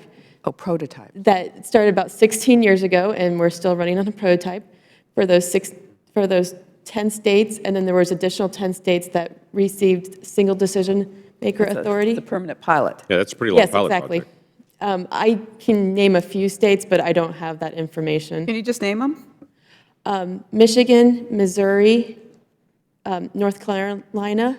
Anyone else can jump in on this if you know what some of the states are as well. I don't know the states off the top of my head, but I do want to say I think we're getting into a very confused area on this issue. If the question is, do the examiners have access to medical consultants? We have hundreds of medical consultants on contract, and they review cases. There are certain cases where we do not have a medical review, but we're pretty specific about where that is. For example, we have cases called compassionate allowances. They're very specific impairments where the objective medical evidence will prove a finding of a severe disability. In those cases, we don't require medical consultation. So it's a little bit of a complicated area, I think, that we're getting into, but disability examiners generally have access to medical professionals.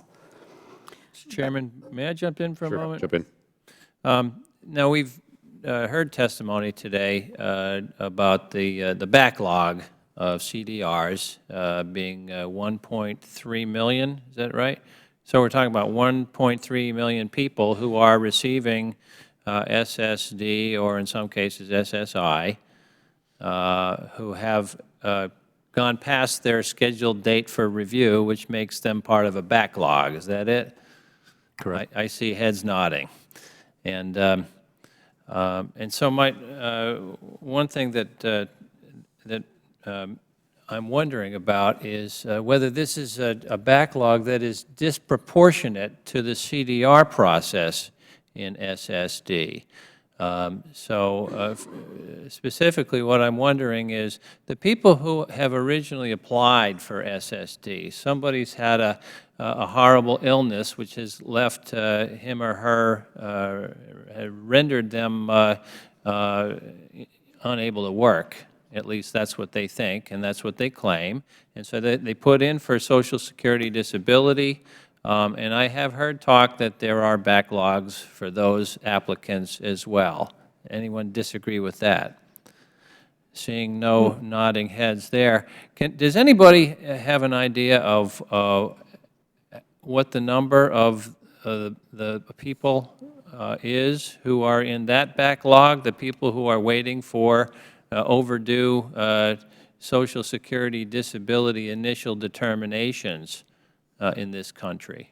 I don't have that number off the top of my head, but let me try to answer your question this way. I think you hit upon a very important point. We have seen extreme service degradation in the past few years that ranges far beyond the realm of program integrity or medical CDRs. We are closing our field offices an hour early every day, and on Wednesdays we close at noon, simply because we do not have the resources to handle all the work coming in the door. We've lost 11,000 employees in the past few years. Our wait times have gone up across the board. So that's exactly what I was getting at, Ms. Lackenfora, and thank you for your candor there, because when you talk about severe degradation, it doesn't just apply to the CDR process, it applies across the board at SSA, doesn't it? Absolutely. Thank you. I'll yield back. May I also just answer, give you the data that you wanted regarding the cost, the benefits of individuals on whom we perform CDRs? The average benefit payment for an SSI child is $545 a month. The average benefit payment for an adult getting SSDI is $1,146 a month. Thus, the reason I said that the payoff is much greater for adults on disability. Okay, I'm going to go to Ms. Lujan Grisham in just a moment here. But when we talk about the benefits, the administrative costs, and the backlog and all that's happening is accelerating, is some of the issue just the number of people that are trying to enter the system? You're dealing with fairly static numbers. When you look at the last 5 years, the numbers have been fairly static for what is actually coming in administrative costs for SSA. Our workloads have consistently increased, while our staffing levels have consistently decreased. You have a tremendous number of new people that are coming in. Your funding levels are not going up. And so part of our issue is the number of applicants that are coming into the system. So part of our question is, why have we seen this giant jump in the number of applicants to get in the system? Well, I think as we discussed before, this is not news. The Social Security Actuary, the Board of Trustees, the Congress has been well aware, and this has been predicted for many, many years. The reason for the growth in the disability programs, and we have research done by economists on our website, which corroborates the findings of our actuary, demographic changes have resulted in an increase in the number of people on disability, specifically the aging of the baby boomers, individuals entering into their disability-prone years, and women entering the workforce and gaining insured status under the program. Those demographic changes are the reason for the increase in the growth in our programs. Yeah, but that's not going to show an increase in why we have more children in the program. You know, the aging and all of those things, that dynamic. We have this dramatic increase as well in SSI. There's a very good CBO report that's out that talks about the increase in the growth in the childhood program, and it talks about a variety of factors that are also demographic. First, there is more widespread acknowledgement and diagnosis of medical conditions among children. We don't create the diagnosis at Social Security, we follow the medicine. And so there's also been an increase in the number of children living in poverty. And you have to remember that SSI is a needs-based program. So as more children live in poverty, more applications come in for SSI. If I could just jump in here, but there is a big gap between the growth in physical impairments versus mental impairments. If you look at physical impairments in the SSI program, the line goes like this. If you look at mental impairments, the line goes like this. So we don't know what explains that. But we do know that on the mental impairment side, when those cases are decided, at least in the case of speech and language delay, 80% of those cases are decided on the functional criteria, which is very subjective. So it's not a listing, it's not a grid, it's a functional criteria. So let's drill down on that, because a whole group from Social Security came in and met with me on ADHD. Speech and language is one of those conditions that does improve as the child advances.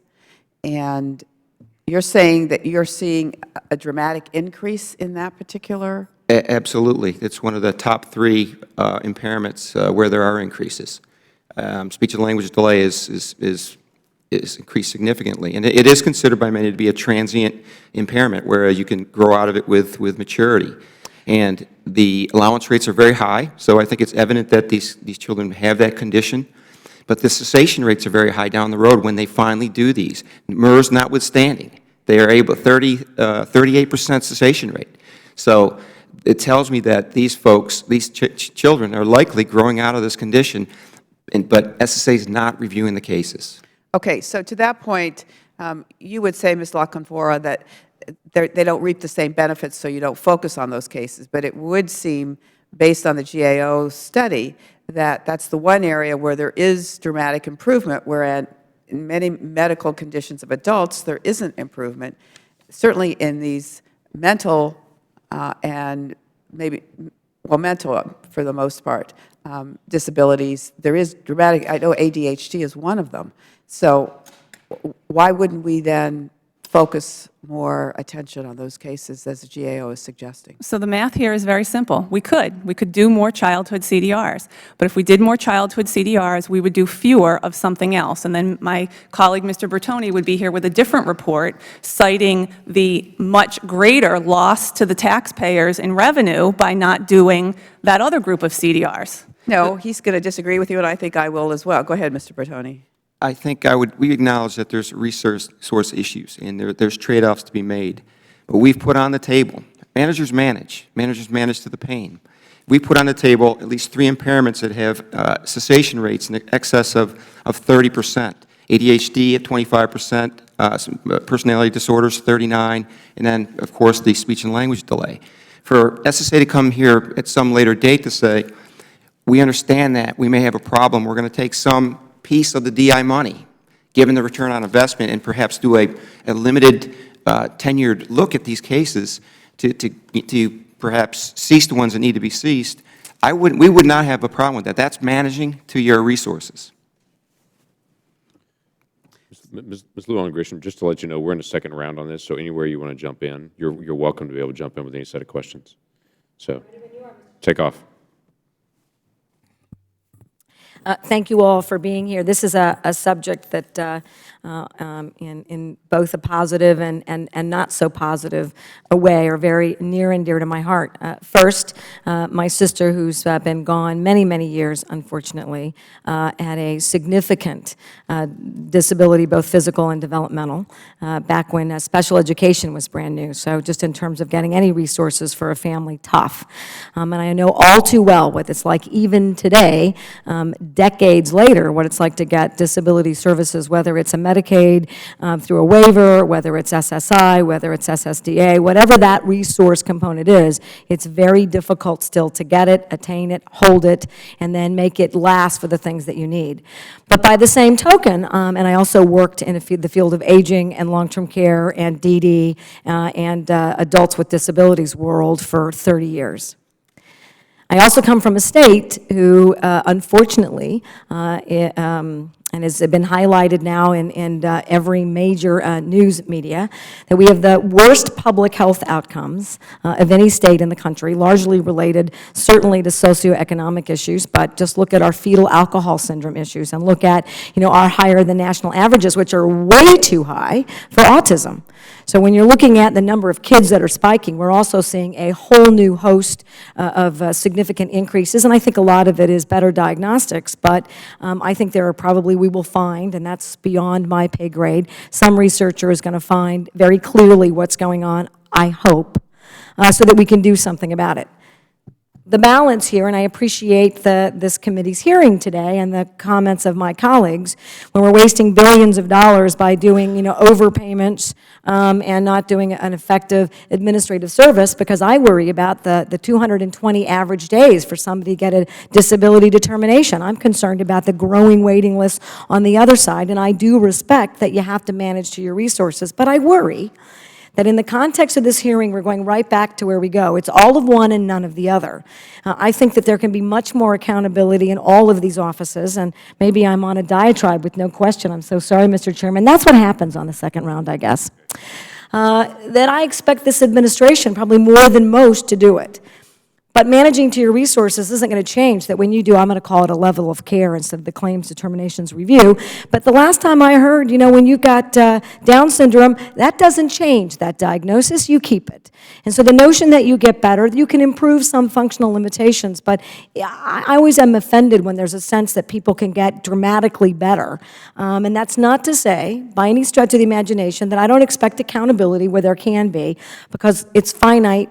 We have a growing number of people, and we want to do the best by the number of people we have. So if I can maybe boil this down to a question, what can we do to balance those two issues more than we need more resources in Social Security? I would be there. I'd be one of those who's there. But I also want you to be accountable with those resources and expect that you do everything in your power. How do you start today catching up in a way that recognizes that I don't want this to be on the backs of beneficiaries, and I don't think, I heard Ms. Lockhart earlier, I may disagree with your characterization about how people with disabilities come to you and what those situations are.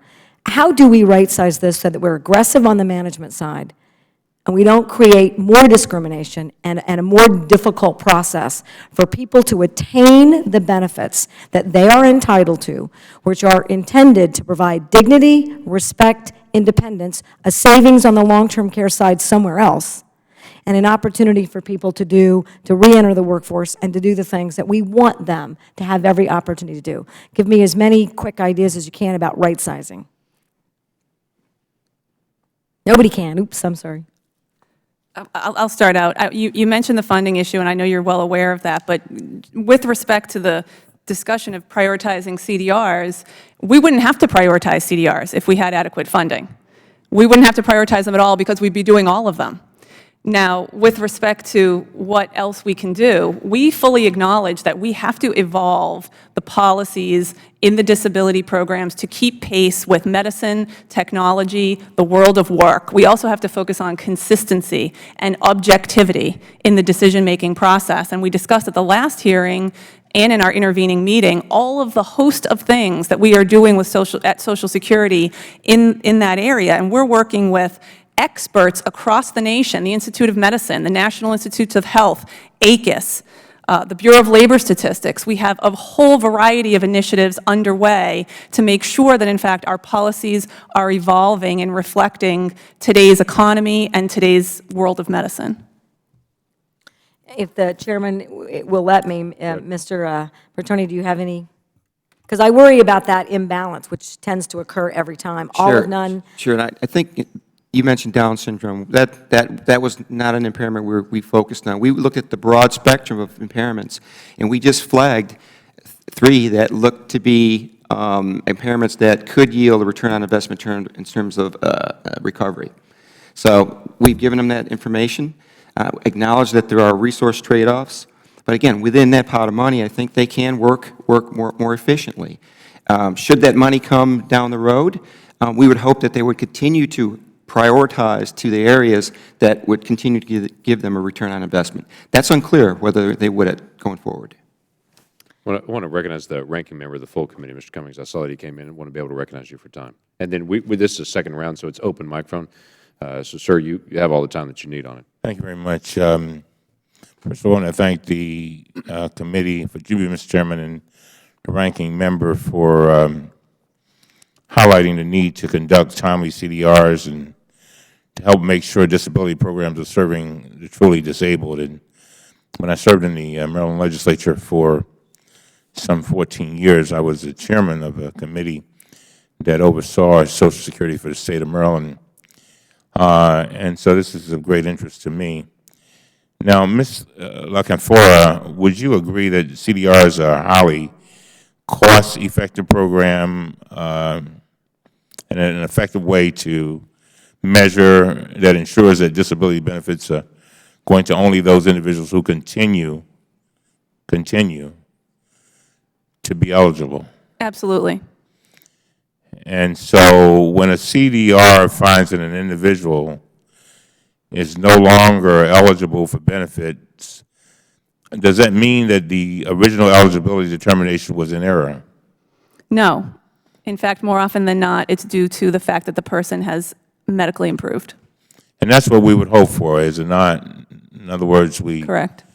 I mean, that's a great result. In other words, and it's, instead of somebody being disabled for years and getting benefits, then when they have improved, then that helps the person. I guess that gets them back to work or whatever. And so that helps all the way around. That's right. Does a CDR decision to cease benefits because an individual is no longer disabled mean that there was, does it? I'm sorry. No, absolutely not. And how often is fraud found, though? Well, this is a question that I think we've debated quite a lot in prior hearings. The only, real data that we have on fraud in our disability program is a study that was done by our Inspector General in 2006 that cited less than 1% of fraud in the program. Mm-hmm. And so when a CDR is done and fraud is suspected, or what happens then? We refer that case to the Inspector General, and as I said earlier, we refer 22,000 cases each year to the Inspector General, and those instances of suspicion arise when our examiners look at the facts of the case, the assertions of the individual claimant against all of the records that they have, and they detect some sort of anomaly or gap in the evidence. So 22,000 times a year, we refer those cases to the Inspector General for further investigation. And you said that's about 1%. The 1% is a little bit different. What I'm saying is, you asked how much fraud is in the program. Yeah. And the best indicator we have is a study that was done in 2006 by the Inspector General citing less than 1% fraud. Well, let's go back. I'm trying to get to the CDRs. How many times, what percentage of the CDR cases, you may not have this information, let me know, of the CDR cases are then, is fraud suspected, and then you pass them on. You follow what I'm saying? In other words, the CDR is conducted. It appears that there's a problem, and that's connected with fraud.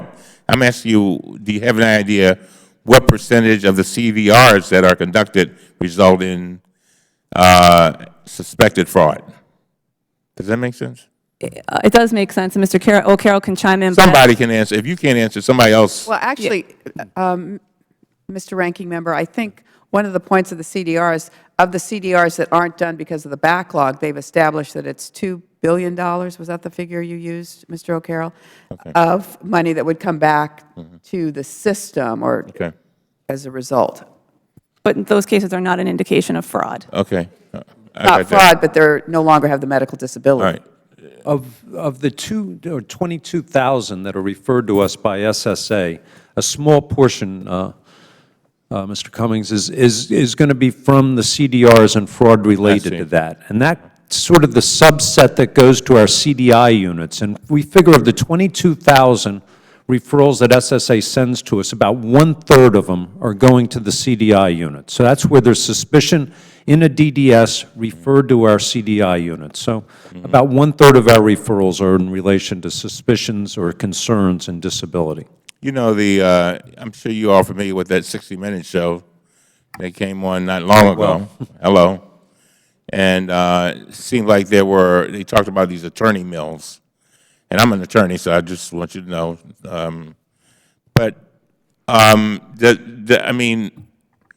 Do you see a lot of that? Yes, sir. As you said, with that series on it, there was a number of news articles on it. The Wall Street Journal covered it. It was in a number of things. And because that it is one of our biggest concerns is what we call facilitator fraud.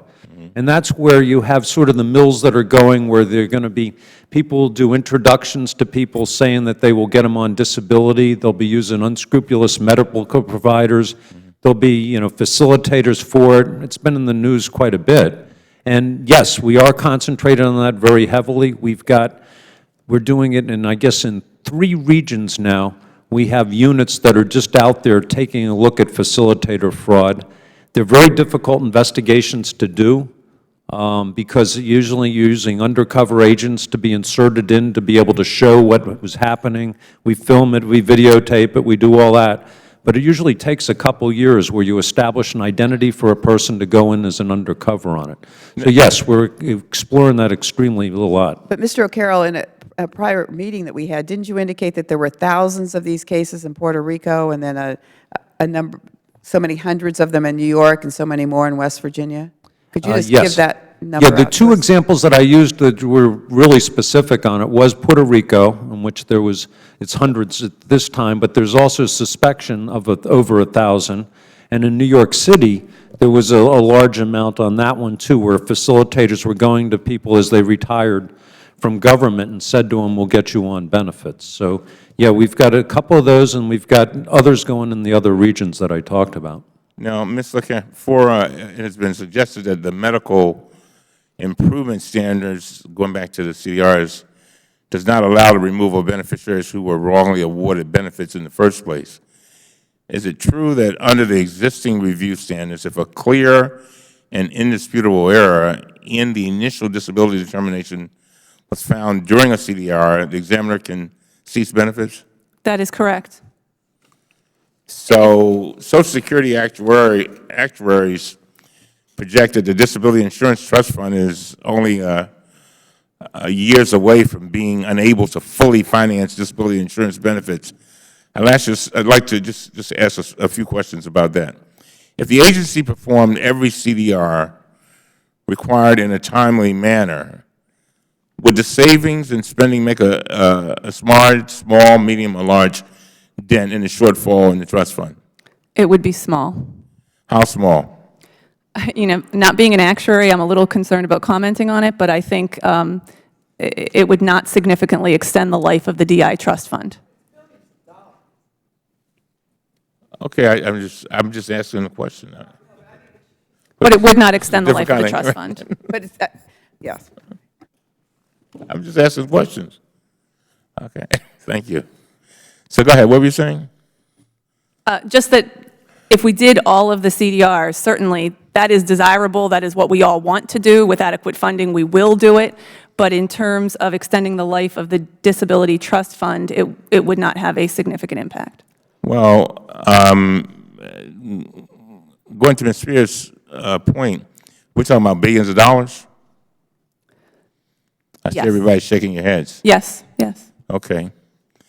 So but you're saying that it wouldn't, you don't see that, you see that as small? I don't see it, okay, let me put it into perspective. I think this was said before, but for every $9 that we save the taxpayers, we have to invest on average $1. So it's clearly an excellent investment to do continuing disability reviews. They're essential. They should be fully funded without question. I agree. But your question was, to what extent would doing all of them extend the 2016 date of reserve depletion, which is currently projected? And my answer is that doing the rest of the CDRs isn't going to have a dramatic impact on that date. And so what's a meaningful way do you think, to address the shortfall? The shortfall is not new. There's been shortfalls in our trust funds at least a half a dozen times since the inception of the programs, and the Congress has a couple of options. They can do payroll tax redistribution, and there's a couple of legislative mechanisms through which to do that. Congress has acted before? Yes. Yeah. All right, thank you very much. Was that for disability insurance specifically? You're talking about the redistribution? It's been done for both trust funds. Okay, so, yeah, short of that, what else can we do? Because one of the things that Ranking Member Spear and I, when we sent the letter, we're trying to detail 11 different items that can be done that are not just about efficiency and dollars. They're about people in this process, going back to what Ms. Lockhart was talking about before. These are lives and people that we hope to be able to transition back into productive lives for the sake of their children and the sake of the community as a whole and what they bring to society. So there's multiple issues here. What are other things besides just redistributing payroll taxes to be able to stabilize this and to be able to bring down some of the cost areas? So I think that there's not a connection between any of the items in your letter or any of the things we're working on at Social Security and the exhaustion of, or the reserve depletion that's projected in 2016. In other words, all of those things that we're working on are wonderful ideas, and we need to keep our eye on the prize and evolve the policy and the program to be more efficient and effective. You all have some good ideas as well, but those things are not going to extend the life of the DI Trust Fund. You would need to fundamentally, through legislation, completely change the nature of the program. But I want to go back to something I said earlier, which is the policy and the process and the management of the agency is not the cause of the reserve depletion. The cause of the reserve depletion is demographics. Baby boomers aging, women entering the workforce. I understand. I only partially accept that, just from some of the other things. We talked last time about the Federal Reserve in San Francisco. And the report, I'm sure you're very familiar with that. They also track those same issues about women, age, all those things. But they came out with a 44% of unexplainable increase beyond just demographics. So it wasn't just, hey, this is a pure demographic issue. They identified of the additional people in the system, 44% of them, no one can identify. This shouldn't be there. That's a fairly high number of individuals to enter into the system unexplainable. We've talked about the high number of people that are actually applying that's create this backlog not only of CDRs, but there's a backlog of actually getting into the system because so many people are hitting the system. They go through the 2 different DDS reports and they just automatically go to the ALJs. So there's a press in the backlog of the ALJs that SSA has worked on to try to fast track and get people in the system and have the ALJs deal with this. So we have issues on every side of this. We have 44% of the people unexplainable while they're pressing into the system. We have a fast-track system of actually getting people through the ALJ system. We have CDRs that are occurring that we're getting 18% turnaround rate of what we're expecting, and we're dealing with the definitions of it. There are issues on each side of this that have to be addressed. Some of these are legislative. We get that. That's one of the questions that we're asking. What is it legislatively you need? But we do feel like there is a need administratively that does make a difference in billions of dollars. If it takes us from 2016 to 2017, that's a gain. What are we doing to be able to get ahead of this? It's just unacceptable to get to 2016 and for Congress to wake up and go, gosh, we've got a problem, when we all see it. Well, and let me also say that, you know, regardless of whether it's a lot of money or not a lot of money, the system has to have integrity.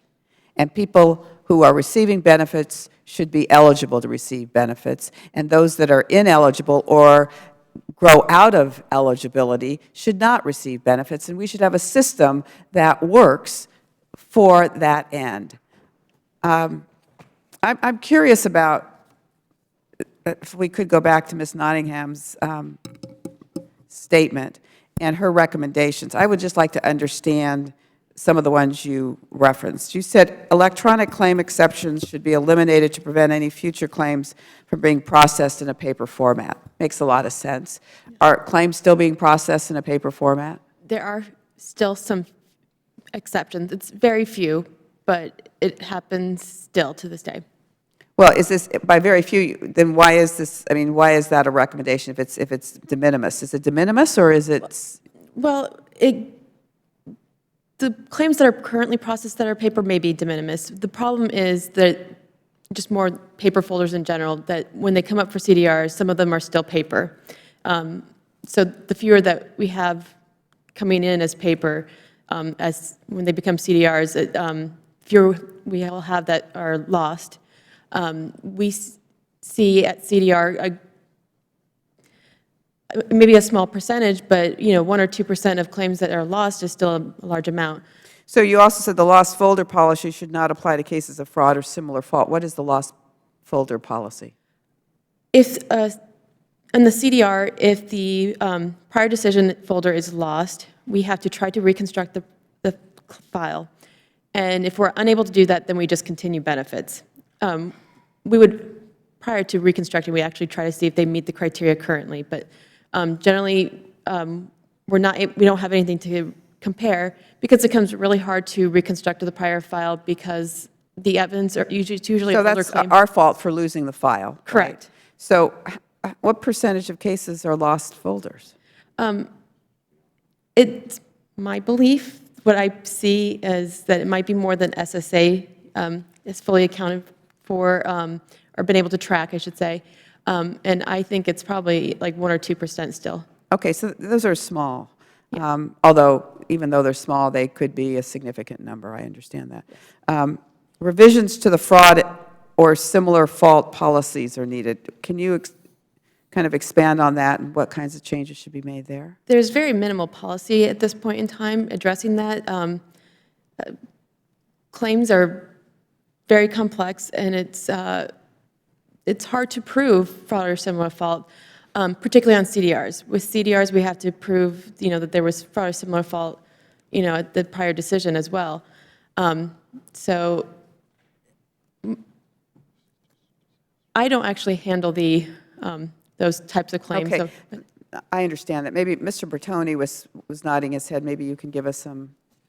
I just think when you start talking about the issue of fraud, fraud's a very high bar. I mean, to get to fraud, you had to suspect something, you had to develop a case, and then you had to actually get a conviction for fraud, typically. And then there's your fraud figure.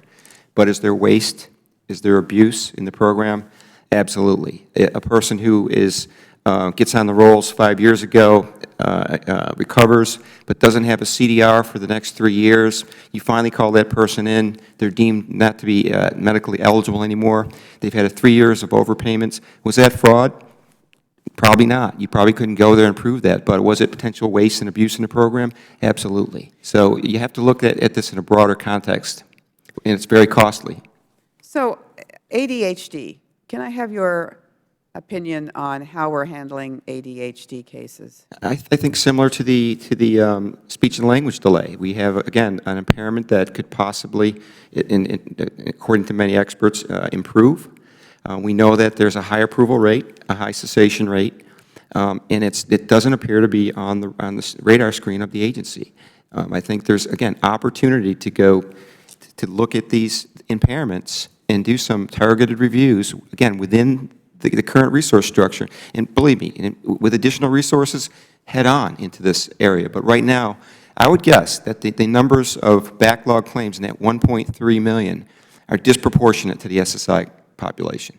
So I think there's opportunity here to look at that population. And what's the benefit?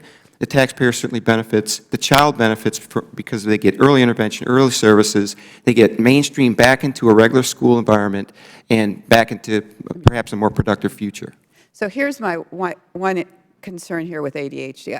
Most of the recipients are poor families, probably single parents. From my discussions with the experts at Social Security, many of these people aren't eligible for SSDI, the parents, and so the SSI is the one benefit that can come to a family that has no resources. So I understand that. But what happens, evidently, is that at age 18, there is a review done. If it's determined that you still have ADHD, then that benefit continues into adulthood, which does not make sense. I mean, I have a lot of experience with ADHD on a personal level. So we need to do something about that at that point, and I'm just curious what your opinion is. Almost half of those redeterminations end up going into the adult disability population. So the cessation rate, although it's high, up in upper 50s, you would surmise that those who are deemed eligible, that are still disabled at that time, are going to go into that next phase of disability. What I see for ADHD claims that come back with age 18, for review, we then use the adult standard, so we're not using the medical improvement standard at that point at the age 18 redetermination. A lot of those we're not able to find disabled at that point in time. So I'm sorry, what? We're usually not able to find someone who was allowed for ADHD as a child. We usually don't find them disabled as an adult. because we're using a new criteria. I think the numbers are actually pretty high, if I remember correctly. The percentage that continue to be, percentage of children who have ADHD who then continue to have SSI after 18 is not a small percentage. Ms. Nottingham is correct, and so is Mr. Bertoni. We actually cease 50% of all of the beneficiaries. Specific to ADHD, I don't know off the top of my head, but childhood beneficiaries at age 18 get the de novo review, to use Ms. Nottingham's term. We're not using the medical improvement review standard at that point. By law, the age 18 redeterminations look at the claim fresh, and we apply the adult disability standards, and we process an initial claim at that point, not looking at whether they've improved. That's not a requirement. But if they still have difficulty focusing, they still have ADHD, and so their benefits can continue. The medical standards are, obviously a lot more complicated than that, and what we look at is, despite treatment, intervention, medication, and so forth, the individual still has significant impairments in multiple domains of function. So it's a little bit more complicated, but generally, these are the most severe cases. And I would also add that there are 74 million children in the United States, less than 2% of them get SSI. They are the poorest children in the nation, and 32% of the children getting SSI, despite the receipt of SSI, are still living in poverty. Without SSI, it would be more like 60% living in poverty.